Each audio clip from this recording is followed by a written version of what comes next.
하필 친정에 다니러 왔다. 그쪽 전화를 받는 바람에 친정이라니 앞불싸. 화계까지 올 동안 그녀와 난 뒤꿈치에 총상을 입은 사람들처럼 내내 절뚝거리고 있었다. 남분분하던 꽃길이 차츰 뒤로 물러나고 있을 때 그녀가 어깨를 툭 부딪혀 오며 한 번 더 엉뚱한 소리를 했다. 자신한텐 지금 무참하지만 아깐 그래도 더럭 기뻤어요.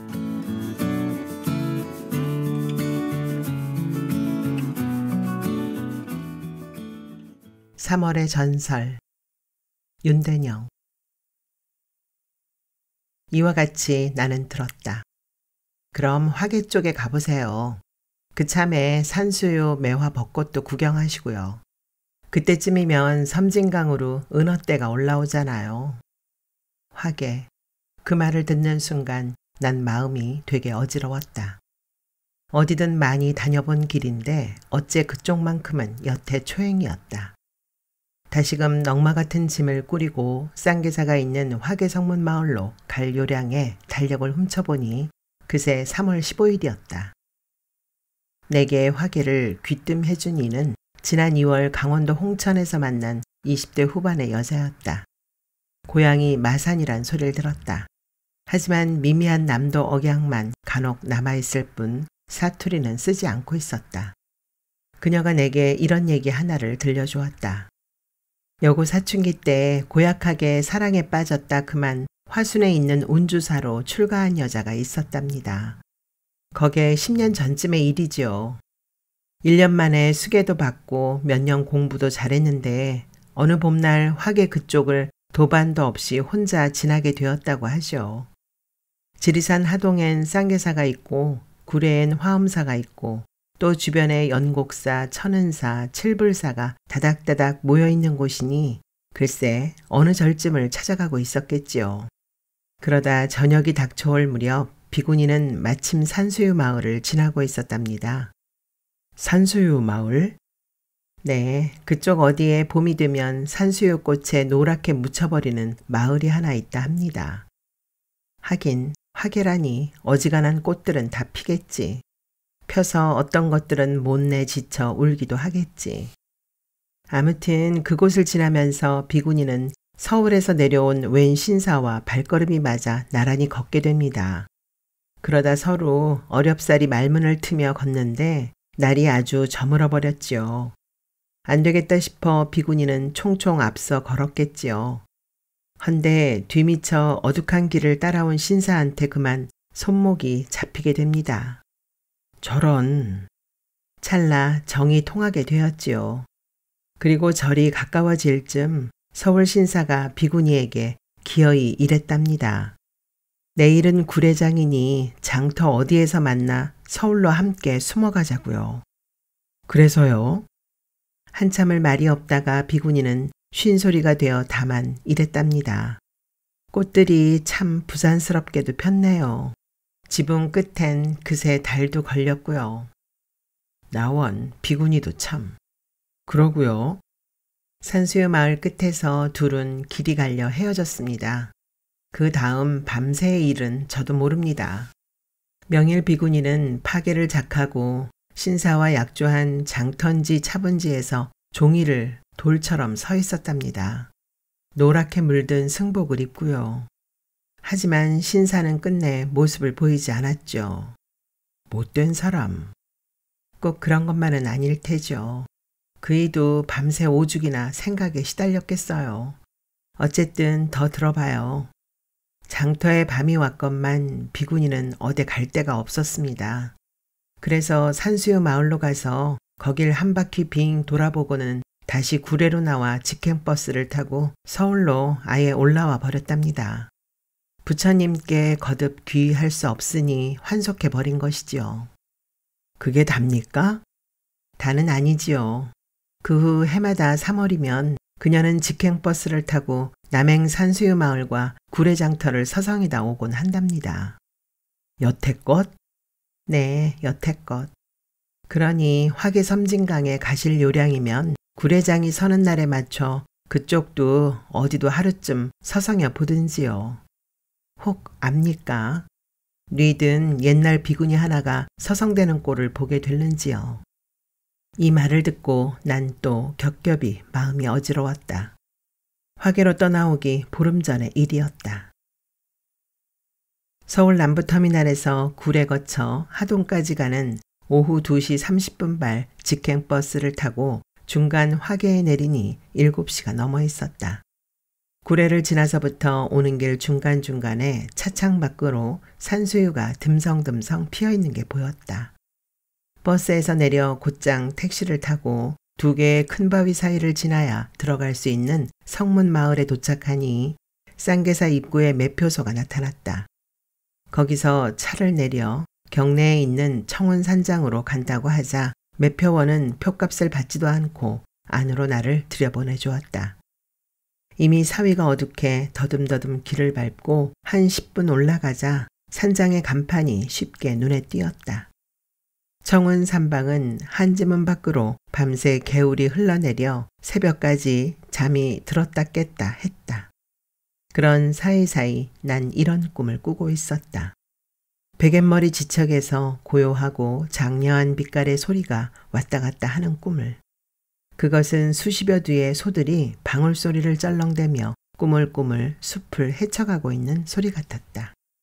머리맡에 절이 있어 그러려니 하고 몸을 뒤채다가 아침녘에야 설핏 잠이 들었는데 이번엔 푸득푸득 날갯짓 소리가 나며 타닥타닥하고 무엇을 쪼아대는 소리가 방문 바로 밖에서 들려왔다. 그참에 눈을 뜨고 한지문을 여니 소리는 감쪽같이 사라지고 개울 건너편에 환하게 피어있는 매화 한 그루가 확 눈에 튀어들어왔다. 어제 방에 들 때는 캄캄해서 미처 보지 못했던 것이다. 산장 식당에서 제첩국으로 이른 아침을 먹는데 밥을 내온 할머니가 무슨 일로 왔냐며 넌지시 물었다. 난 숟가락을 든 채로 얼버무렸다. 은어가 올라올 때가 됐다죠. 어디에? 벚꽃 필 때까진 기다려야지.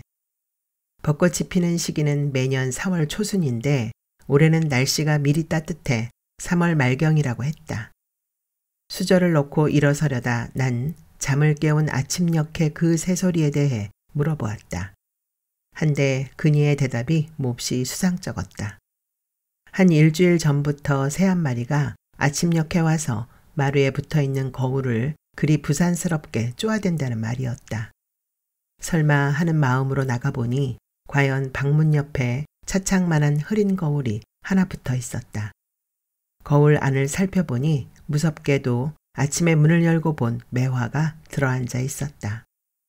몸을 씻고 북일폭포에 다녀올 작정으로 쌍계사로 들어가니 마당 앞에 가득 피어있는 동백이 먼저 눈에 들어왔다.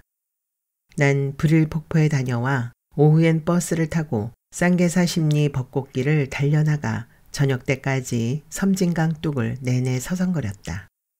겨울을 시퍼렇게 견뎌낸 강 건너편에 전라도 대나무 숲이 바람에 이리 쓸리고 저리 흔들리며 아직 잠이 덜 깬 이쪽 경상도의 벚나무들을 킬킬거리며 바라보고 있었다. 이슥한 밤에 들어와 난 화계로 나를 내려보낸 여자를 잠시 생각하고 있었다. 내일이나 모레쯤엔 산수유 마을을 찾아보리라 생각하며 그러자면 먼저 구례장이 서는 날부터 알아봐야 하리라. 그녀를 만난 것은 홍천에 있는 대명 콘도에서였다. 작정을 하고 간 것이 아니라 어찌어찌한 일로 경기도 광주 퇴촌에 사는 어떤 여류 화가를 만나러 가는 길에 누가 콘도 회원권을 빌려줘 하루 묵고 온 것이었다. 퇴촌에서 홍천까지는 1시간 거리인데다 가까운 곳에 온천이 있었다. 철이 바뀔 때마다 피부로 고생을 해온 터라 순전히 온천에 귀가 쏠려 그곳까지 가게 된 것이었다. 읍에 도착해 표지판만 보고 산 구비구비를 따라 올라가 콘도에 도착했을 때는 그새 저녁 참이어서 난 방에다 가방만 집어던진 채 지하에 있는 식당부터 찾았다. 쇼핑센터와 위락시설이 골고루 갖추어진 지하 아케이트에는 스키를 타러 온 사람들로 북새통을 이루고 있었다. 혼자 식탁 하나를 차지하고 있는 게 거북스러워 난 곰탕 한 그릇으로 서둘러 배를 채우고 식당 문을 나왔다. 그런 다음 여기저기를 슬슬 기웃거리며 6층 방으로 올라가려는데 의류 할인 매장 옆에 세계 희귀 화석전이라고 쓰여있는 현수막이 눈에 들어왔다. 화석? 난 끌리듯 전시장 안으로 들어갔다.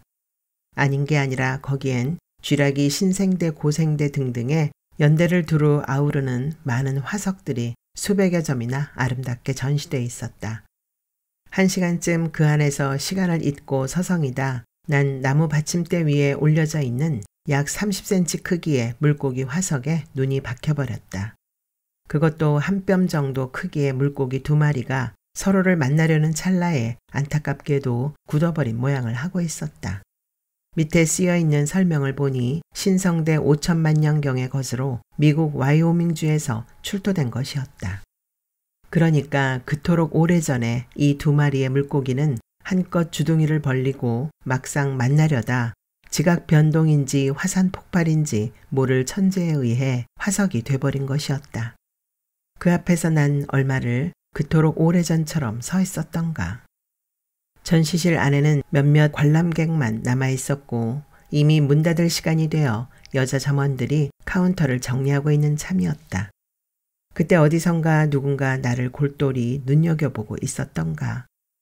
그 느낌은 사위의 공기 속에 머물고 있다가 물살의 여운처럼 내게로 일렁여왔다. 돌아보니 아프리카 인형들 틈에서 웬 머리 긴 여자가 이쪽을 빤히 바라보고 있었다. 뻔뻔한 것이 눈을 피하지도 않은 채로 말이다. 먼저 슬쩍 눈길을 돌린 채 난 전시실을 나와 1층 로비로 통하는 계단을 디뎌 올라갔다. 그런데 순간 온몸으로 거센 물살이 그야말로 천재처럼 몰아쳐왔다. 그러하고 내 눈에는 거센 물살을 역류해가고 있는 하얀 물고기 떼가 섬광처럼 나타났다 사라졌다. 난 흐느적 전시실로 돌아갔다. 그리고 곧장 2마리의 물고기가 박혀있는 화석을 집어들고 천천히 밖으로 나왔다. 점원이 뒤에서 소매를 잡아 끌지만 않았다면 난 계산도 하지 않은 채 그걸 가지고 내 방으로 올라왔을 터였다. 포장을 하는 사이 고개를 돌려보니 아프리카 인형들 틈에 서 있던 여자는 그새 온데간데가 없었다. 그녀는 그때 유리문 밖에 서 있었다. 엠보싱 비닐에 두텁게 쌓인 화석을 들고 밖으로 나오는데 그녀가 문 옆에 서 있다가 저 하고 내게 말을 걸어왔다. 반사적으로 난 그 자리에 우뚝 멈춰섰다. 몸에 열이 많은지 루즈를 칠하지 않았는데도 입술이 유난히 붉어 보였다. 그거 재작년에 압구정동에 있는 현대백화점에서 이미 팔리고 남은 건데요. 그래서 어쨌단 말인가. 난 어이없는 표정으로 그녀를 바라보았다. 하도 유심히 보길래 그냥 이상하게 여겨져서요. 이상하다니요? 모습이 말씀입니다. 그런데다 아까 저기 계단을 올라가다 어째 넘어질 듯 하더니 도로 이쪽으로 들이닥쳐 한편 놀라기까지 했죠. 마침 저는 나가는 길이었거든요. 난 그녀의 사다리식 말투에 차츰 끌려들고 있었을 것이다. 그리하여 난 한 손에 화석을 들고 삐걱거리는 사다리를 주춤주춤 기어 올라갔다. 그런 모습에는 암만 해도 연유가 깃들여 있는 법이라고 제멋대로 생각했습니다. 물론 제가 건너문 소리를 하고 있는 걸 겁니다. 연유는 무슨? 로비 옆에 붙어있는 커피숍에서 그녀와 난 이런 말을 하며 어느덧 마주 앉아 있었다. 그녀의 일행은 방에서 술 추렴을 하고 있었다. 스키를 타러 왔냐고 묻자 그녀는 화닥 놀라는 신용을 하며 아니라고 고개를 내저었다. 누가 끌길래 따라온 것뿐이에요. 저야 술도 못하고 시끄러운 것은 딱 못 참아서 시간을 없애려고 여기 기웃 저기 기웃 하고 있었던 거죠. 30도 안 된 여자의 말투가 어째 가끔 의고체인 데다 경상도 억양까지 섞여 있어 귀에 탁탁 들어와 박혔다. 그러니 아까 전시실 입구에서 부딪혔을 때 느꼈던 어쩐지 심상찮고 어수선해 보이던 모습은 사라져 있었다. 피나무 바둑판에 조개돌을 내려놓을 때처럼 억양이 짱짱하고 여간에서 빈틈이 드러나 보이지 않았다. 해서 상대가 수작을 걸었으려니 하는 의문스런 마음도 금세 사라지고 오히려 이쪽에서 먼저 말을 청한 듯한 분위기로 자리가 바뀌어 있었다. 오래전에 이런 정갈한 분위기의 여자를 만난 적이 있다. 늘 반대편 강둑에 마주 앉아 있는 듯한 여자. 좀처럼 뒤를 보이지 않던 여자. 어쩌다 다가갈라 치면 눈앞에 시퍼런 물이 보여 아차하고 발을 빼곤 하던 순간들. 그래, 남현주라는 이름이었지. 눈이 봄 물빛으로 되게 맑았었다. 얘기는 화석으로 돌아와 있었다. 억양으로 보아 고향이 그쪽 어디려니 넘겨짚고 난 되도 않게 이런 말까지 함부로 짓거려대고 있었다. 섬진강을 자주 보셨겠습니다. 섬진강이요? 네, 그러면요. 아까 저는 이게 어디 그쯤에서 출토된 화석인 줄로 알았던 겁니다.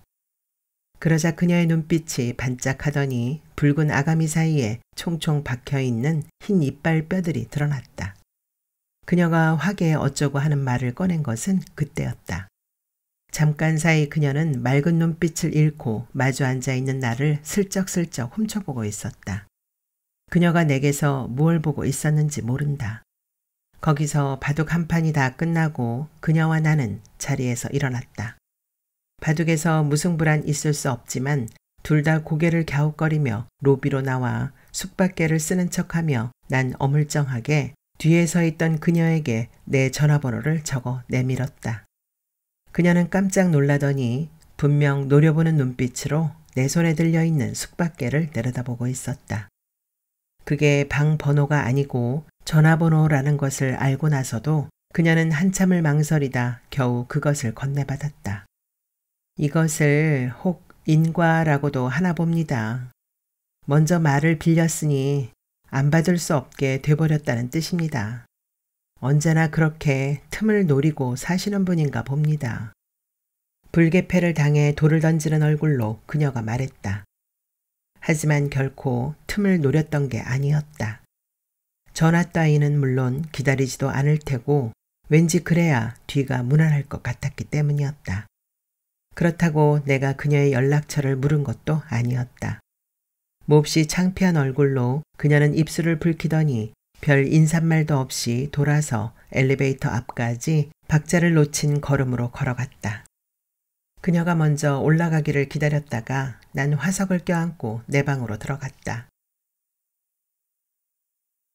서울에서 화계까지 오는 5시간 동안 난 줄곧 20살 때 만나 헤어진 여자를 생각하고 있었다. 그녀는 늘 자기 자리를 지키고 있었지만 남들에겐 어디에도 없는 여자였다. 학교엔 왜 들어왔는지 항상 못 올 때 불려온 사람처럼 무표정하게 앉아있다가 조용히 사라지곤 해서 대개는 그녀가 강의실에 있는지조차 눈치채지 못했다. 아니, 알기도 했겠지만 애초에 저쪽에서 확연한 거리를 두고 있으니 이쪽에서도 차츰 무시하게 됐을 것이다. 한동안은 그녀가 다른 과 학생인 줄로 알았을 정도였다.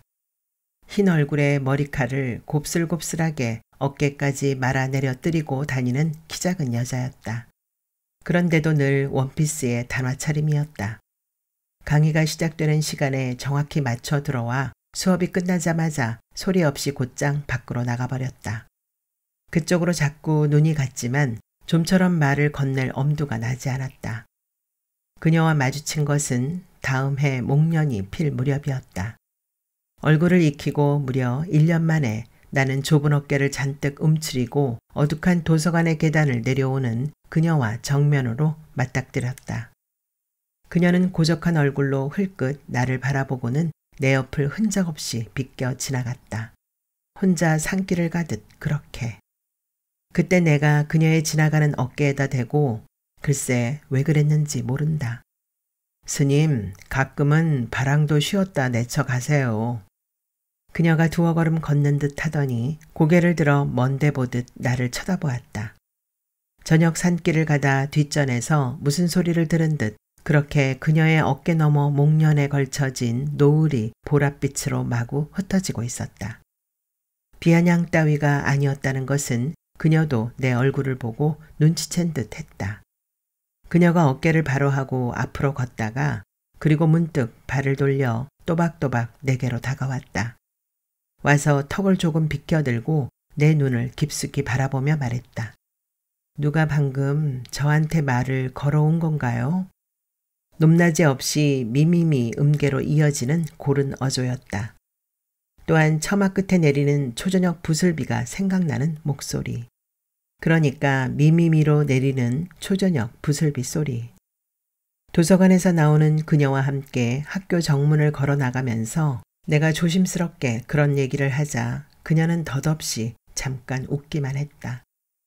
3월의 어느 금요일이었다. 생매주집에 앉아 그녀는 10번도 더 본 동화책을 읽는 투로 초등학교 때 죽은 남동생과 그때부터 말을 잃고 사는 아버지 어머니 얘기를 했다. 그러나 자신에 관해서는 그 후로도 아무런 말이 없었다. 귀에다 가끔 이어폰을 꽂고 다녀 그래도 음악을 듣는 모양이다 싶은 게 그녀의 유일한 의사 반응 표시였다. 강의를 빼먹고 여름날의 뜨거운 철길을 함께 걸어갔다 오기도 했지만 그것도 다만 그뿐이었다. 그녀는 단 한 권밖에 가지고 있지 않은 책을 오늘도 내일도 그리고 모레도 또 읽어야 하는 생을 살고 있는 사람 같았다. 한데 한 권밖에 없는 책을 태어나서부터 지금까지 하루도 빼놓지 않고 읽어왔다고 생각해보라. 고약한 것은 그것만으로도 생이 어떻든 가능하고 마침내 그게 생의 전부가 돼버린다는 것이다. 그 비밀 책자를 한 번쯤 대여받고자 난 그녀를 1년 내내 따라다녔다. 하지만 모든 것이 다 공연불이었다. 그녀는 한 그루 나무인 양 매양 무심한 모습 그대로였다. 바라보게는 하되 결코 다가오게는 하지 않았다. 그녀도 괴로워한다고 어렴풋이 느낀 순간들이 있었다. 내가 안 보이면 조용조용 찾아다닌 것도 알았다. 창문 이쪽에서 가끔 그녀의 그런 모습을 엿본 적이 있었다. 그 가을에 그녀와 1박 2일로 낙산사에 다녀왔다. 그날 밤 왠지 그래야만 되는 것처럼 낯선 여관에서 서로의 인연을 맺었다. 그녀와 나는 마치 낮에 혼례를 치른 신랑 신부 같았다. 그녀는 봄날의 한 줄기 바람에 떨어져 내리는 목련인 듯 아무 힘없이 내게로 툭 떨어져 내렸다. 그래서 알았다. 알몸이었으나 서로 뜻이 다른 일이었다는 것을. 처음인 일이어서 당황했을 법도 한데 그녀는 아무런 아픔도 슬픔도 노여움도 없는 얼굴을 하고 있었다. 고작해야 방바닥에 떨어진 한 점 핏방울을 흰 손수건을 들고 엎드려 닦아낸 정도의 모습이었다. 그런 다음 착착 접은 손수건을 가방에 넣어버리고는 아예 그만인 것이었다.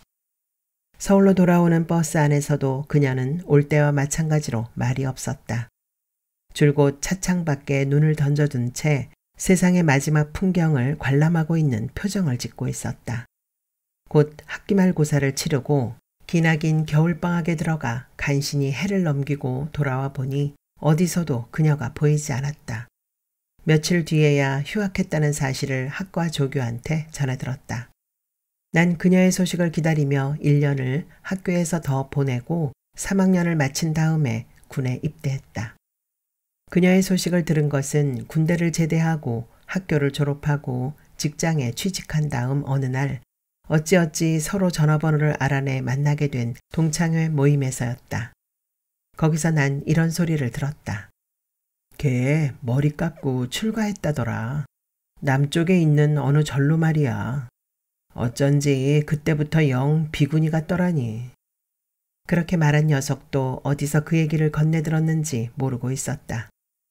내가 알고 있는 남쪽 비구니 절은 앞들 수국이 좋다는 정도의 운문사와 연꽃 모란의 금능 청암사와 그리고 와불로 유명한 화순의 운주사밖엔 없었다. 또 승주에 있는 서남사가 그렇다나 어떻다나. 하지만 난 그녀를 찾아가지 않았다. 그래 봐야 소용없다는 걸 알고 있었다. 왜냐하면 그때 그녀는 바랑을 벗고 잠시 내게서 쉬고 난 다음에 내처 길을 가버린 것뿐이었기 때문이었다. 출가. 오래전부터 이미 예정돼 있었고 자신도 그렇게 알고 있었던 듯 그녀는 슬그머니 입산 불제자가 돼버린 것이었다. 연유야 일일이 알 수 없으나 그런 인생의 경우도 우리 주위엔 종종 있는 것이다. 저놈의 새는 아침 7시부터 거의 30분 동안 하루도 거르지 않고 거울을 쪼아대고 있다. 16일은 화개장, 17일은 하동장이고 오늘은 구례장이 서는 날이라고 쌍계사 입구에 무향이란 찻집 주인이 알려주었다. 하나 구례 하동의 중간이어서 법석이던 옛적 화개장은 이미 자취가 사라진 지 오래며 하동장도 이젠 볼 게 없고 구례장만 기껏 사람들이 모인다고 했다. 산수유 마을이 어디냐고 물으니 그녀의 입에서 냉큼 구례라는 말이 튀어나왔다. 뭐 화개가 아니고 구례라고? 잠시 허방에 발을 빠뜨린 기분에 사로잡혀 있는데 그녀가 내 낯빛을 살피며 한마디를 더 끼워 넣었다. 그렇게도 화개에서 30분이 뭐 바로 구례 아인교. 난 찻집을 나와 곧장 길 건너 정류장에서 구례로 가는 버스를 탔다. 버스는 벚나무 길을 지나 화계 읍내를 거쳐 섬진강 상류로 이어지는 19번 도로로 들어섰다. 길에는 듬성듬성 매화만 꽃을 들고 있을 뿐 벚나무는 기껏 가지나 받쳐들고 학학거리고 있는 중이었다. 섬진강을 끼고 군데군데 산수유가 피어있는 길을 달려 구례에 도착한 것은 오후 4시쯤이었다. 거기서 산동까지는 그리 멀지가 않았다. 지리산 만복대 기슭에 있는 상위마을이 바로 산수유의 고장이라는 차부의 슈퍼마켓 안악의 말이었다. 구례읍에서 다시 털털거리는 완행버스를 타고 온천지대로 들어서자 아득한 산수유의 마을이었다. 온천 입구에서부터 도로 양쪽으로 노란 꽃구름들이 새털처럼 잔잔히 흩어져 있었다. 도로가 포장되기 전에는 사람만 겨우 마주 다닐 수 있는 길이었을 거라고 생각하며 난 구례군 산동면 하위마을에서 차를 내렸다. 상위마을은 온천지대가 끝나는 곳에서 비롯되고 있었다. 거기서부터는 집집마다가 산수유요 골목과 밭들과 산자락 모두가 산수유여서 현기증을 보듯 눈앞이 어지러웠다. 여기서 비구니는 그때 서울 사내와 만나고 있었을 것이다. 저녁이 닥쳐 추녀에 딸린 굴뚝에서 밥 짓는 연기가 솟아오르고 있는 그때 비구니는 밥 익는 냄새를 몰래 쿵쿵거리며 속세를 그리워하고 있었는지 모른다. 그러한 때에 옆을 가차히 따라온 사내에게 불쑥 손목이 잡혀버린 것이다. 낙산에서 돌아온 그녀는 왜 그 길로 곧장 출가해버린 것일까? 도서관에서 내려오던 그녀에게 내가 무심코 내뱉은 말이 덜컥 빌미가 된 것은 아니었는지, 또한 수년 전 서울 사내와 함께 이곳을 지났다던 비구니가 혹 그녀는 아니었는지. 마을을 돌아 나오면서 난 홍천에서 만난 여자가 내게 귀뜸해준 말을 떠올리고 있었다. 화계에 가실 요량이면 구례장에 서는 날에 맞춰 그쪽 어디를 한 번쯤 서성여 보시든지요. 혹 압니까? 뉘든 비구니 하나가 거기서 서성대는 꼴을 보게 될런지요. 구례장도 볼 게 없기는 마찬가지였다. 비지땀을 흘리며 빨갛게 달궈진 쇠를 두드린다거나 처마 밑에서 고무신을 떼운다거나 튀밥을 터트린다거나 집근에 발목이 묶인 닭이나 오리를 보는 일조차 어이없는 상상에 불과했다. 파장대인 탓도 있었지만 현대식 건물이 이때 서 있는 장터에서 옛 자취를 기대할 수는 없었다. 기껏해야 개불이나 멍게, 홍합, 전어, 석굴 따위와 민물에서 나는 갖가지 큰 조개들을 늘어놓고 파는 어물전에 눈이 갈 뿐이었다. 물론 등에 바랑을 걸친 비구니가 차부 한 모퉁이에 초조하게 서 있는 모습도 찾을 수가 없었다. 그렇게 옛적 짜디짠 풍경들은 죄 세월에 씻겨가 있었다. 홍천에서 만난 여자한테서 전화가 걸려온 것은 2월의 마지막 토요일이었다. 날짜를 기억하고 있는 것은 다른 예기치 못한 일이 그날 더불어 일어났기 때문이었다. 여전 바둑판에 돌을 얹어놓는 신중한 말투였다. 전화를 드린 건 하고 그녀는 그 다음 말을 한동안 손에 틀겨쥐고 있었다. 그러다 무슨 큰 결심이라도 한 듯 큼 예쁜 기침을 하며 엉뚱하게도 화석 얘기를 꺼냈다. 그걸 어디다 뒀는지 못내 궁금하여 끝내 이런 일을 범하고야 말았습니다. 그야말로 맙소사였다. 난 거실장 장식 위에 잘 올려놓았다고 짐짓 진지하게 대꾸했다. 화계엔 아직 안 가셨군요. 산수유가 곧 필 텐데 말이에요. 아니, 이미 폈을지도 모르는 일인데요. 그제야 난 곧장 가로지르는 말을 수화기에다 집어넣었다. 그녀는 이미 패착 상태였다. 한번 뵙고 가려고 나날이 기다리고 있던 중입니다. 어찌 함부로 그런 말씀을. 무엄하단 뜻인가? 난 못 들은 척 다시 질러 나갔다. 암만 해도 그쪽을 잘 아시는 것 같으니 더 들을 만한 얘기가 없겠나 싶었던 겁니다. 전설의 고향에 나오는 그런 얘기 말입니다. 전설의 고향이라고요? 이렇게 반문하며 그녀는 귀에서 수화기를 떼고 잠깐 웃었다. 웃음이 그치기가 무섭게 난 내일쯤엔 떠날지도 모르겠다고 뭉을 치며 오늘 저녁에 만났으면 한다고 했다. 또 머뭇거리며 뒤로 물러나는 척 하다가 그녀는 그러마하고 가까스로 응낙을 했다. 저녁 7시에 신촌 복지다방에서 그녀를 만나기로 하고 난 샤워를 하고 옷을 골라 입고 6시에 집을 나섰다. 그날 저녁 6시 50분경에 난 약속 장소를 전방 100m쯤 남겨둔 지점에서 예기치 못했던 덫에 걸려들고 만다. 따지고 보면 아무것도 아닌 일이었다. 테림 레코드점 앞까지 왔다가 난 길을 돌려 방금 지나쳐 온 곳으로 회항했다. 시계를 보니 그녀와 만나기로 한 시간에서 딱 10분이 남아 있었다. 난 길가에 리어카를 세워놓고 구형 음반 LP들을 파는 곳으로 다가갔다. 시원찮은 성능의 스피커에서는 그때 그룹 아프로디테스 차일드가 부른 봄, 여름, 겨울 그리고 가을이란 노래가 흘러나오고 있었다. 그렇기는 해도 저녁 나절에 그것도 길 가다 말고 그 특유의 허스키한 보이스를 듣게 되다니. 난 불쑥 미늘에 꿰인 것처럼 목이 아팠다. 먼지에 더럽혀지고 재킷의 내 귀퉁이가 이미 닳았거나 찢겨나간 그 검은 플라스틱 판. 난 한 장에 2,500원 하는 레코드판을 몇 장 골라서 비닐봉지 안에 담아가지고 이미 10분이나 늦어진 약속 장소로 서둘러 갔다. 먼저 와 있던 그녀는 양미간을 찌푸린 채 나를 쳐다보았다. 오다가 어디서 걸려 넘어졌다는 사실을 그녀는 가만히 눈치채고 있었다. 조금 늦어졌기 때문이 아니라 도착하기 불과 1, 20분 전에 내 낯짝에 심상찮은 변화가 생겼다는 것을 그녀는 읽어내고 있었다. 내가 평상의 모습을 되찾을 때까지 그녀는 참을성 있게 기다렸다. 내가 주섬주섬 비닐봉지까지 들어보이며 사실대로 얘기하자 그녀는 입술만 가볍게 웃어 보였다. 이번엔 레코드판이군요. 네? 하고 되묻자 그녀가 말했다. 지난번엔 화석이고 이번엔 그 검은 지짐이 같은 물건이란 것입니다. 다분다분 얘기하고 있었지만 그녀는 화가 나 있었다. 그녀의 눈살 아래로 낙담을 뜻하는 한 올의 서글픈 그림자가 언뜻 스치고 지나가는 게 보였다. 무척이나 예민하고 까다로운 여자였다. 미처 차를 마실 여유도 없이 난 어색하게 그녀를 일으켜 밖으로 나갔다. 나이가 그새 몇인데 아직 이런 시끄러운 데를 즐겨 다니시는 모양입니다. 그때는 나도 조금씩 신경이 비쭉비쭉해지고 있었다. 그렇다고 덩달아 신경을 드러낼 수도 없는 노릇이었다.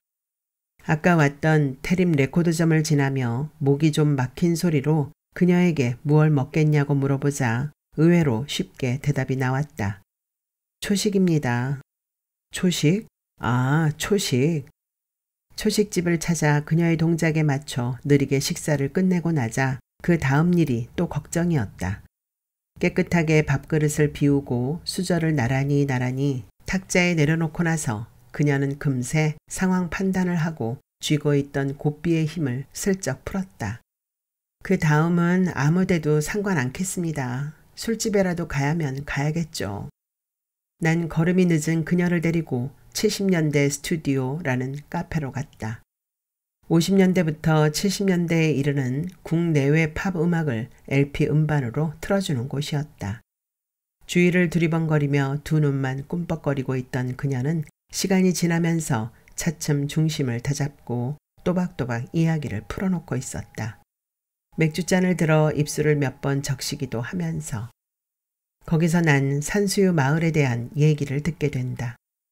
몇 해 전에 그곳을 지나다 느닷없이 사람의 돌뿌리에 차여 환속하게 된 비구니 스님 얘기도 듣게 된다. 그때부터 내 면상은 다시금 명태처럼 변하고 있었을 것이다.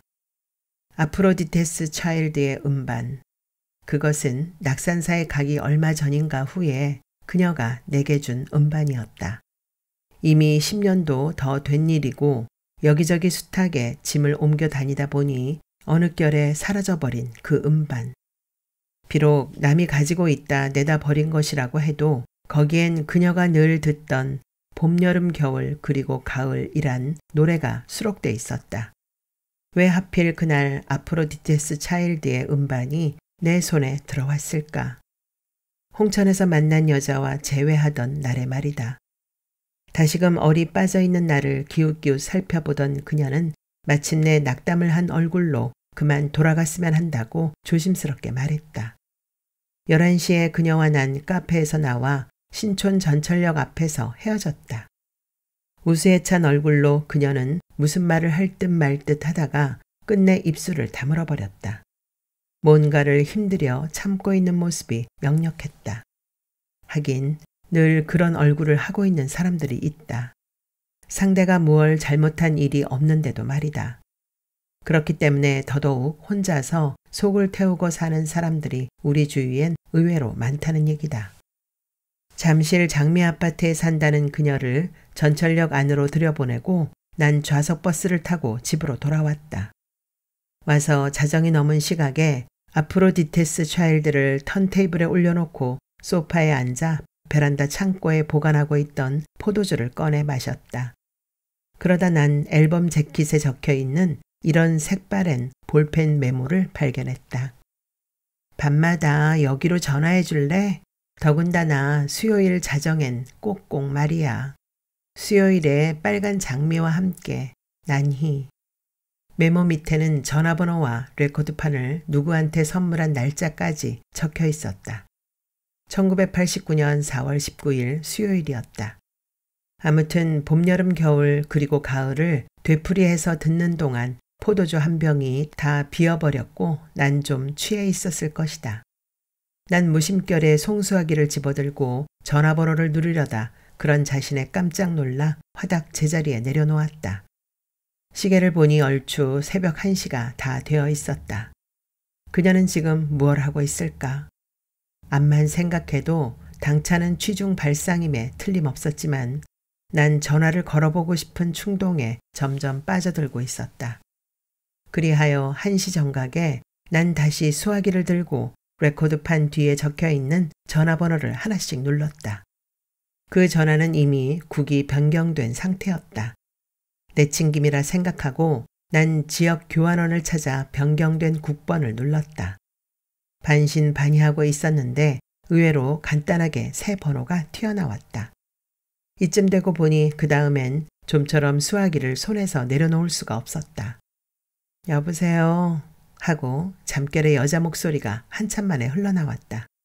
30대 초반으로 짐작되는 목소리. 화석에 박혀있던 물고기가 꿈틀하고 움직이는 것을 목격한 듯한 순간이었다. 그러나 상대가 난희라는 여자인가는 아직 확인이 되지 않은 상태였다. 그렇다고 다짜고짜 이름부터 물을 수는 없는 노릇이었다.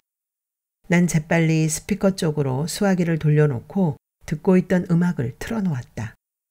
거실에 노래가 울려 퍼지는 동안 난 범행을 저지르는 일그러진 얼굴로 송수화기만 굳게 노려보고 있었다. 노래가 끝나고 난 뒤에도 난 수화기만 귀에 갖다 댄 채 숨을 죽이고 있었다. 술기운은 그새 싹 가셔 있었다. 저쪽 또한 약 10초 동안이나 지루하게 입을 닫고 있었다. 그러다가 여보세요. 말씀하세요. 미세하게 떨곤 있었으나 차분하게 가라앉은 어조였다. 여전히 내가 말을 못 잇고 있자 그녀가 뜻밖에도 이런 주문을 해왔다. 그럼 판을 뒤로 돌려놓고 비와 눈물까지 들려주든지요. 그녀가 시키는 대로 난 고분고분 음반을 엎어놓고 바늘을 갖다 댔다. 노래가 또 끝났다. 그리고 이번에도 그녀가 먼저 이쪽에다 입김을 불어넣었다. 언제 들어도 시금털털한 명곡이에요. 그렇죠? 하지만 오늘은 수요일이 아니잖아요. 큰일이었다. 이쯤이면 지금 통화 중인 상대가 난희라는 여자임이 틀림없다는 뜻이었다. 참으로 난처하게 됐다라고 생각하며 어떻게 뒤를 수습해야 할지 몰라 허둥거리고 있었다.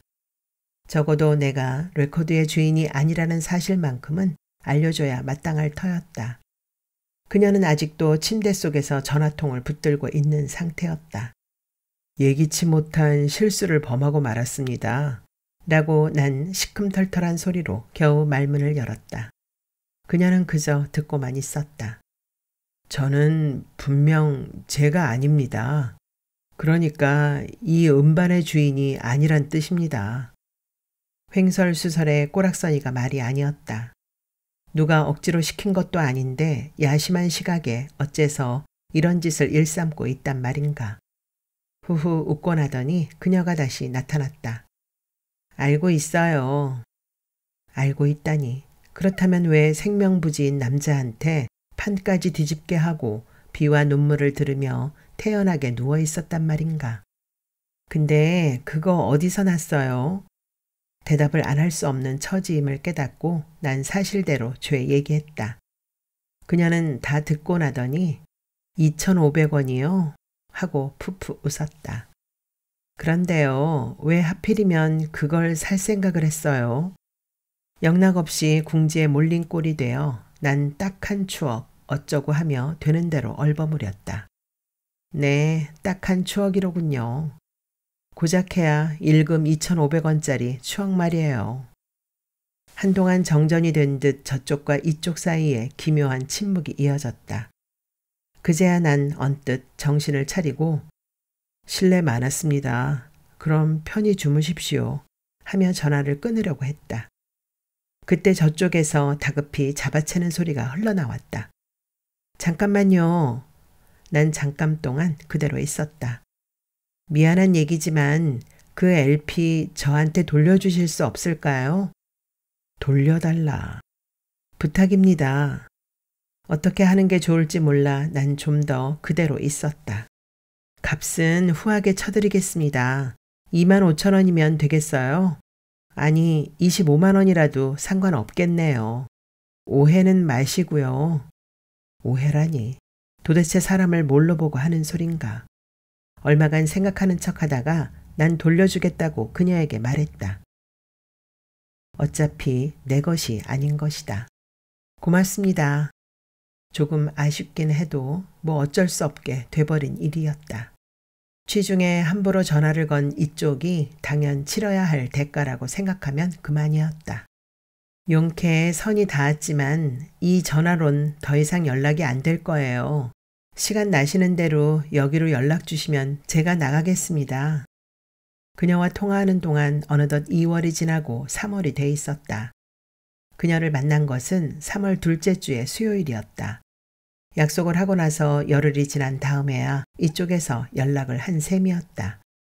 분망해서 그랬던 게 아니라 웬일인지 서먹한 일이어서 하루하루 지체하고 있었던 것이다. 그러던 어느 날 난 서울에도 산수유꽃이 폈다는 저녁 뉴스를 보게 되었고 서둘러 화계에 가봐야겠다는 생각을 하게 되었고 가기 전에 그녀에게 음반을 돌려줘야겠다는 데까지 생각이 미쳤다. 그녀는 반갑게 전화를 받으며 우선 내가 우편으로 붙여준다고 하자 아니 저녁이라도 사고 싶다고 간곡하게 말했다. 그렇게까지 말하는데 거절하자니 막상 야박한 느낌이 들어 난 그러마하고 다시금 신촌에 있는 복지다방에서 7시에 그녀와 만나기로 하고 샤워를 하고 옷을 갈아입고 밖으로 나갔다. 그녀는 목련빛 원피스에 까만 핸드백을 무릎에 올려놓고 얌전히 앉아 있었다.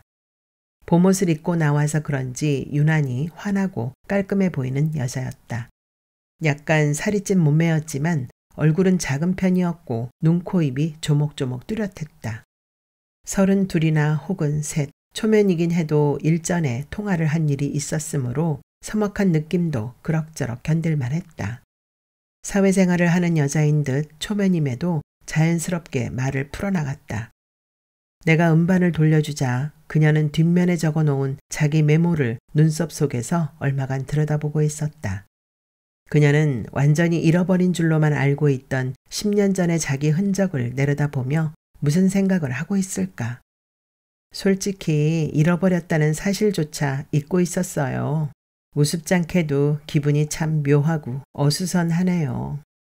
딱한 표정으로 이런 말을 하며 그녀는 채 마시지도 않은 커피잔을 놓고 자리에서 훌쩍 일어났다. 그러고는 약속한 대로 저녁을 사고 싶다며 뭘 먹겠냐고 물어왔다. 난 얼결에 이렇게 대꾸하고 있었다. 육식이면 됩니다. 육식이요? 아, 고기요? 네, 그럼 고기 먹어요. 어찌 당황한 표정으로 그녀는 흘끗 나를 쳐다보고는 그럼 형제갈비로 가자며 테림 레코드 방향으로 올라갔다. 이왕 가는 길이었으므로 난 그녀가 손에 들고 있는 음반을 산 곳을 그녀에게 알려주고 싶은 생각이 들었다. 한데 그 리어카가 어디로 갔는지 그새 감쪽같이 사라져 있었다. 난 거기 어디쯤에 멈춰서서 사방을 두리번거렸다.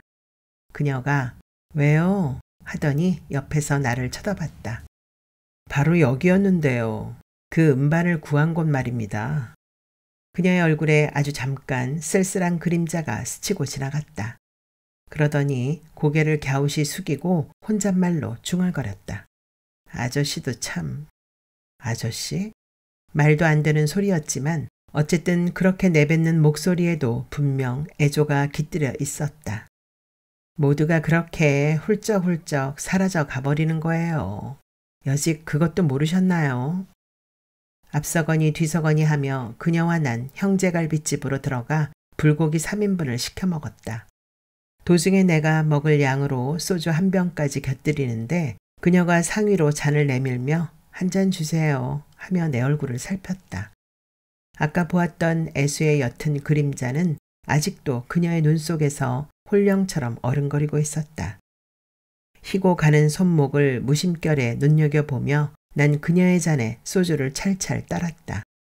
잔을 잡은 손가락의 모양 세며 입으로 가져가는 동작으로 봐서 마셔본 술이었다.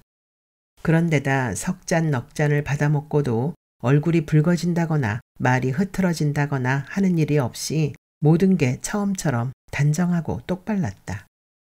문득 지나가는 말로 자신은 적십자산지 녹십자산지에 근무하고 있다고 말했다. 소주 2병을 비우고 나니 불판에 고기도 없어져 그녀와 난 자리를 털고 일어나 밖으로 나왔다. 계산은 그녀가 맡아 했다. 밖으로 나온 그녀는 길을 잃은 듯 한동안 주위를 두리번거렸다. 그녀의 손에서 낡은 음반 한 장이 들어있는 까만 비닐봉투가 덜렁거리고 있었다. 모처럼 입은 양장에 고기 냄새가 잔뜩 뱄어요. 오늘 처음 꺼내 입은 건데요. 고깃집으로 오자고 한 것을 이제 와서 탓하는 소리 같았다. 버스 타면 냄새나서 다들 쳐다보니까 좀 걸으면 안 될까요? 아니면 어디 통풍이 잘 되는 집에 가서 맥주 한 잔 더 하든지요. 게다가 25만 원 예정하고 나왔었는데 아직 반도 못 썼어요. 농담 같지는 않은 소리였다. 9시. 딱히 아는 집이 없었으므로 난 그녀를 데리고 70년대 스튜디오로 또 갔다. 그녀는 술을 매우 잘 마시는 여자였다. 도대체 계속 마셔도 아무런 징후나 변화가 느껴지지 않았다. 그러다가 내가 돌려준 음반을 꺼내 들고 뮤직박스로 가서 주인에게 틀어달라고 부탁까지 하고 돌아왔다. 비틀즈의 노래가 끝나고 나서 이윽고 아프로디테스 차일드의 봄, 여름, 겨울 그리고 가을이 스피커에서 흘러나왔다. 난 남쪽에 있는 절로 출가한 그녀를 다시금 떠올리고 있었을 것이다. 비와 눈물까지 끝나고 났을 때 그녀가 허리를 탁자 위로 구부리고 이런 말을 넌지시 속삭여왔다. 딱한 추억이로군요. 그렇죠? 그녀는 남녘의 산수유 마을을 더듬고 있는 내 얼굴을 엿보고 있었던 모양이었다. 저도 사정이 비슷하니 이거 어쩌죠? 술기운이 도는지 말 본새가 어느덧 심파조로 변해 있었다. 난 정신을 가다듬고 곧장 화살을 날렸다. 레코드 주인은 어디에 계신데요? 그녀도 그닥 만만치가 않았다. 바로 앞에 앉아 있잖아요. 그녀는 별로 고르지 않은 치열까지 드러내놓고 깔깔거리며 웃더니 내게로 화살을 되쏘았다. 그럼 그쪽 딱한 추억은요?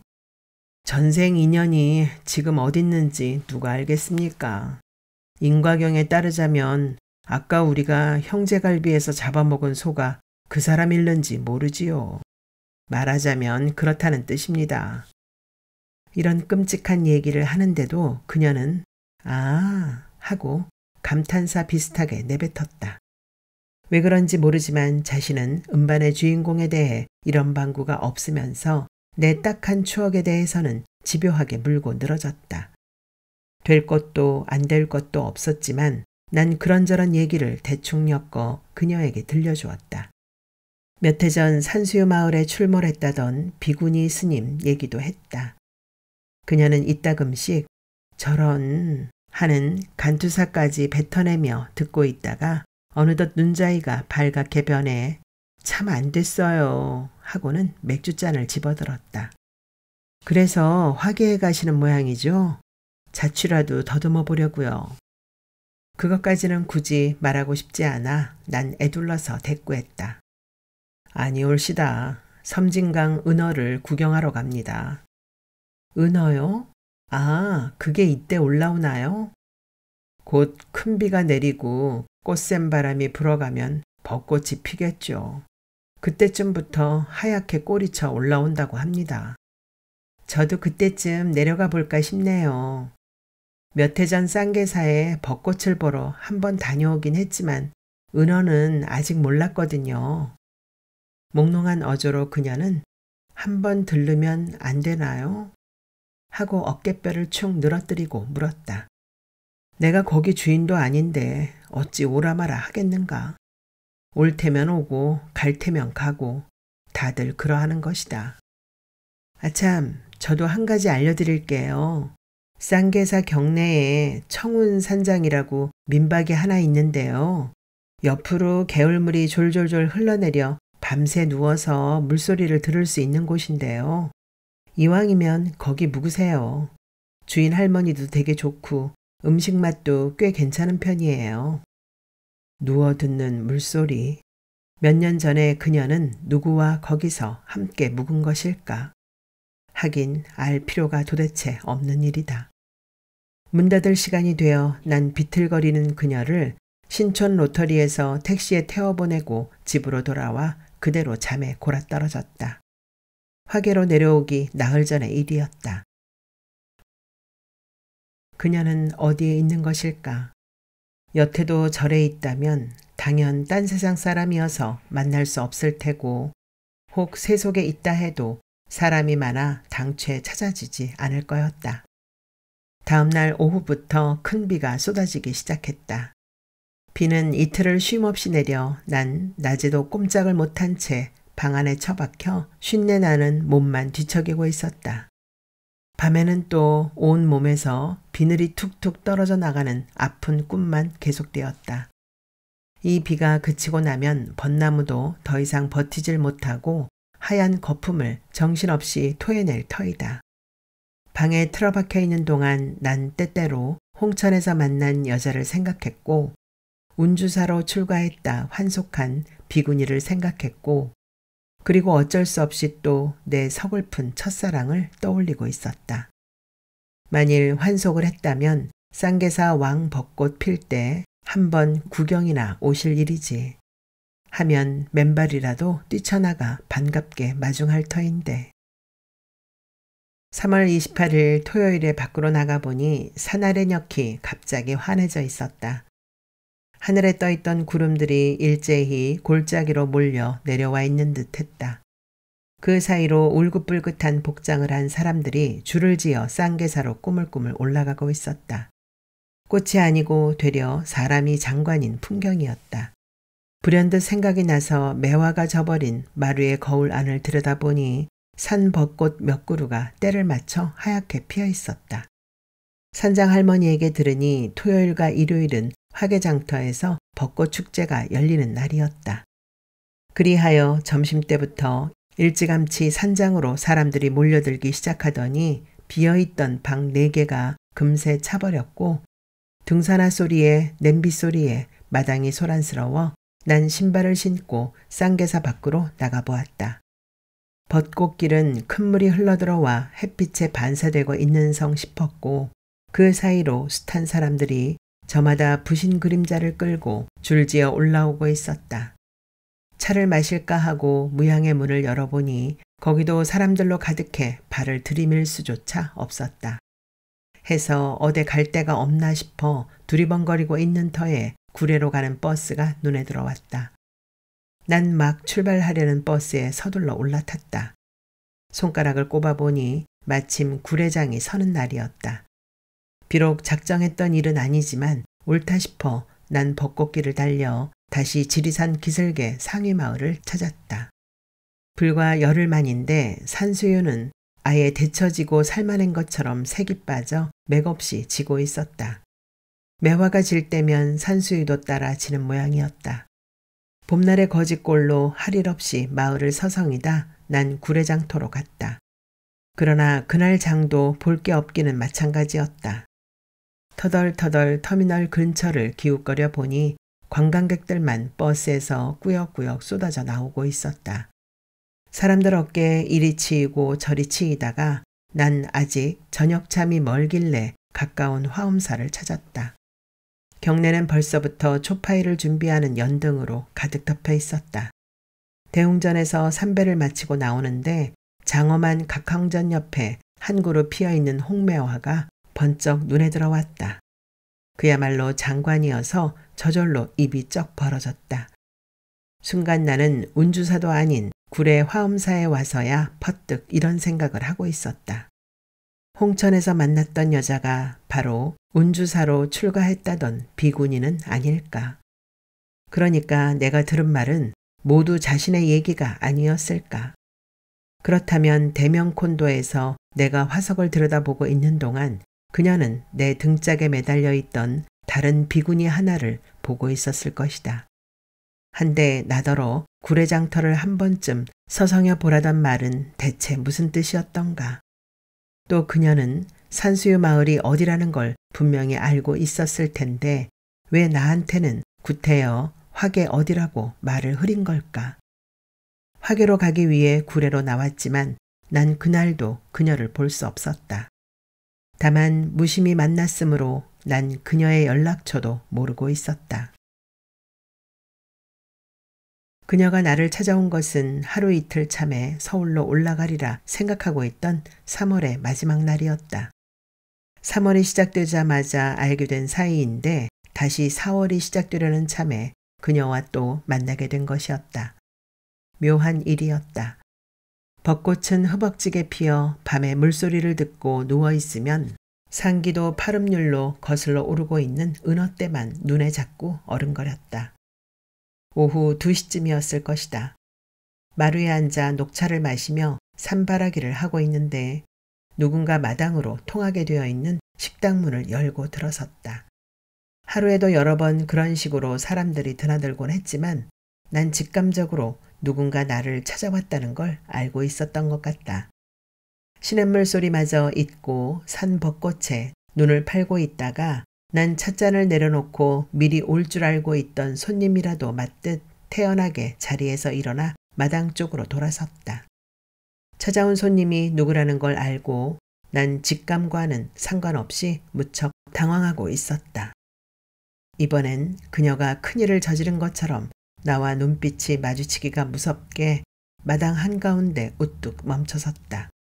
한사코 밀어냈는데도 기어이 문을 열고 들어온 사람의 얼굴을 하고서 신촌에서 만났을 때 입었던 목련빛 원피스에 까만 핸드백 차림이었다. 난 마당에 서 있는 그녀에게 다가갔다. 그녀는 차라리 울상인 얼굴로 몸을 떨기까지 하고 있었다. 마루로 올라오라고 무심코 팔을 잡아 끄는데 뒤꿈치만 들렸다 말 뿐 웬일인지 고집스럽게 버티고 있었다. 이왕 오셨으니 마루에서 차라도 한잔 하죠. 마침 우전을 마시고 있던 참입니다. 그제야 그녀는 겹겹이 목이 막힌 소리로 이렇게 말했다. 가도 돼요? 가도 되는 게 아니라 마루까지는 불과 대여섯 걸음이었다. 마루에 앉아 구두를 벗고 나서 그녀는 종아리를 꾹꾹 손으로 눌러댔다. 화계에서 여기까지 걸어왔더니 발이 아파요. 화계에서 쌍계사까지는 정확히 5km였다. 10리가 넘는 것이다. 그 길을 방금 핸드백을 들고 구둣발로 걸어와 왔다는 것이다. 헌데 왜? 벚꽃길이잖아요. 벚꽃길. 뭐 그렇다면 그럴 수도 있는 일이었다. 어차피 꽃구경 삼아 왔을 것이다. 하지만 오늘은 휴일도 아닌데 적십자인지 녹십자는 어떻게 하고 왔다는 것인가. 종아리 누르던 손가락을 멈추고 고개를 비스듬히 외로 튼 채 그녀가 시큼하게 되받았다. 괜히 그런 거 묻지 말아요. 휴일이면 더 못 왔을 거예요. 묻지 말라니 더 물을 수가 없었다. 말만 들었는데 우전차라는 게 뭐죠? 고구를 기준으로 그 전에 딴 차를 그리 부른답니다. 그 해에 처음 딴 거라죠. 그 다음 것은 세작, 중작, 대작 순입니다. 그럼 작설은요? 작설은 야생차를 통틀어 일컫는 말이랍니다. 글자 그대로 참새 혓바닥인데 물에 풀어진 찻잎 모양이 꼭 그렇다는 겁니다. 이런 건성인 말을 주고받으며 녹차를 다 마시고 난 다음에 그녀는 우물가에서 손수건에 물을 묻혀 이마와 목덜미의 땀을 씻어냈다. 마루로 돌아온 그녀에게 수건을 내줄 양으로 방으로 들어가는데 그녀가 발을 한번 헛디디며 뒤를 따라 들어왔다. 그녀는 한 짐은 손잡이를 고리에 걸고 얼른 방구석으로 옮겨가 무릎을 꿇고 앉았다. 얼굴엔 아직도 물기가 남아 있었고 땀인지 물인지에 젖은 머리칼 몇 올이 관자놀이에 착 달라붙어 있었다. 그녀는 엉거주춤 방 한가운데 서 있는 나를 부산스런 눈빛으로 빤히 올려다보고 있었다. 그녀의 숨차하는 소리가 귀에 뜨겁게 감겨들었다. 제가 지금 잘못하고 있는 거예요. 그렇죠? 무얼 말하고 있음인가? 화계부터 저 괜히 걸어왔나 봐요. 그렇게 꽃들을 함부로 훔쳐보며 오는 게 아닌데요. 서울에서 차를 탈 땐 이런 마음 아니었거든요. 그녀의 얼굴은 그새 벌겋게 달아올라 있었다. 옷 밖으로 드러난 손이며 발이며 목덜미의 살도 어느덧 숨찬 분홍으로 변해 있었다. 어쩌지를 못하고 내가 눈을 아래로 떨어뜨리자 그녀가 옆으로 핸드백을 내려놓더니 등을 돌리고 앉아 목 밑에 단추를 끄르기 시작했다. 말려도 지금은 안 될 거예요. 난 엉거주춤한 자세로 그냥 방바닥에 서 있었다. 그러한데 이런 소리가 벽에 부딪혀 귓전에 와 닿았다. 그렇게 멀뚱하게 서 있지만 말고 와서 등 단추라도 풀어줘야죠. 난 그녀에게 다가가 목 뒤에 세로로 붙어 있는 단추 5개를 장님처럼 더듬어 풀었다. 자리에 눕자 잊고 있던 물소리가 다시금 귓전에 쏟아져 들어왔다. 그러한 사이 그놈의 새가 다시 날아와 거울을 타다다 쪼아대기 시작했다. 난 덜컥 산에 피어있는 벚꽃이 걱정이었다. 하지만 그 와중에 방문을 열고 나가 새를 쫓을 수는 없는 노릇이었다. 난 눈을 부릅뜬 채 손가락에 침을 발라 한 지문을 뚫고 밖을 희미하게 내다보았다. 산 벚꽃가지가 흔들흔들 하고 있었다. 은어떼는 지금 먼 데서 강을 헤엄쳐 올라오고 있는 중일 거였다. 그녀는 방바닥에 널브러져 있던 옷을 차분하게 하나씩 걷어 입었다. 그러고 나서 손거울을 꺼내 머리칼을 다듬어 올리고는 슬그머니 방문 옆에 가 앉았다. 난 우멍하게 앉아 그녀의 모습만 지켜보고 있었다. 까닭 모를 분노와 서글픔이 그때 내 턱 밑을 잠깐 쓸고 지나갔다. 난 본능적으로 낙담을 한 채 그녀의 입에서 튀어나올 말만 기다리고 있었다. 그런 식으로 5분이 지나고 10분이 지난 다음에 그녀가 눈을 내리깔고 밭은 소리를 냈다. 저 그만 가야 해요. 가야 한다. 살섞인 냄새가 방에서 다 빠져나가기도 전에 가야 한다 그 말이지. 언제나 사람 관계에 있어서 잡거나 말리지를 못하는 나는 그럼 그러라고 했다. 대개는 제 멋대로들 왔다. 제 멋대로 가곤 하는 것이다. 염치 때문이라도 좀 더 머물고 싶지만 그게 안 돼요. 안 되는 것이다. 내가 끝내 입을 다물고 있자 그녀가 손목시계를 내려다보고는 부스스 자리에서 일어났다. 안 바래다 주실 거예요? 먼 데서 온 손님이니 그래야만 하리라. 난 옷을 주섬주섬 꿰입고 그녀의 뒤를 따라 나섰다. 어색하니 말을 잃고 성문을 지나 쌍계사 입구까지 나와서 화계 구례로 가는 버스를 잡아 타려고 하자 그녀가 팔소매를 잡아 끌었다. 화계까지 함께 걸어가요. 그 말에 난 버스를 눈앞에서 놓치고 아까 그녀가 걸어왔던 벚꽃길을 돌아 나가기 시작했다. 하지만 발이 아플 텐데. 신천다리를 지날 때 그녀가 손에 구두를 벗어들었다. 스타킹에 올이 나갈 텐데. 그녀와 난 입을 다물고 벚꽃이 하늘을 가린 길을 걸어가고 있었다. 한 오리쯤 가고 있을 때 그녀가 쩍 마른 한숨을 몰아쉬고 나더니 먼저 입을 열었다. 올 때는 그저 덤덤하게 얼굴만 살피고 가려고 했던 거예요. 그건 아까 방에서도 한 얘기가 아닌가. 그 고물 LP 한 장 때문에 이렇게 될 줄은 미처 몰랐어요. 후회하고 있다는 뜻은 아니에요. 후회는 아닐지 몰라도 그녀는 오늘 일로 큰 부담을 느끼고 있는 듯했다. 나도 그쯤은 눈치가 있는 것이다. 견디기 힘들면 없던 일로 해도 됩니다.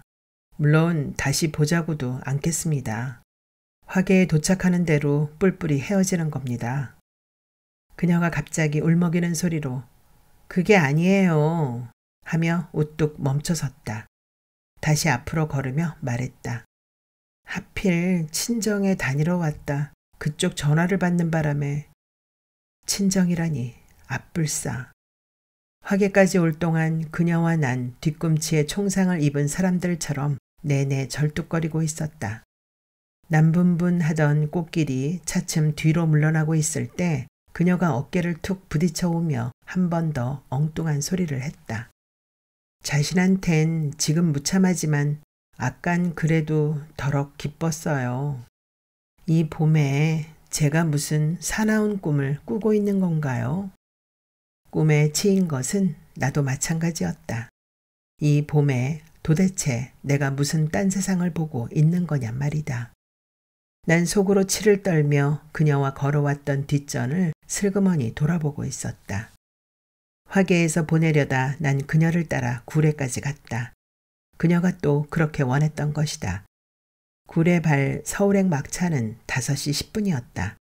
그걸 탄다 해도 홍은동 집에 도착하려면 아마 자정은 돼야 할 것이었다. 버스에 앉아 그녀는 섬진강 쪽으로 고개를 모로 틀고 손수건을 꺼내 이따금씩 눈가를 찍어내고 있었다. 서울로 가는 버스를 기다리며 그녀와 난 대기실 차디찬 의자에 한 뼘 사이를 두고 앉아 있었다. 거기서 그녀는 내게 이런 말을 했다. 집 썩은 물을 받아 마시고 싶어요. 그런가? 그녀를 보내고 쌍계사로 가는 버스를 타려다 2명의 비구니가 바랑을 지고 지나가는 것을 보았다. 내가 급히 몇 걸음 뒤를 밟자 그중 하나가 무심한 얼굴로 뒤를 돌아보았다. 그러고는 옆에 가는 비구니의 팔을 끼고 총총 걸음을 재촉했다. 쌍계사 파령로에서 보살개 수계 법회가 시작되던 4월 1일 난 화계를 떠났다. 그날은 수요일이었고 다음 날은 구례장이었으나 더 머무를 까닭이 없었던 것이다.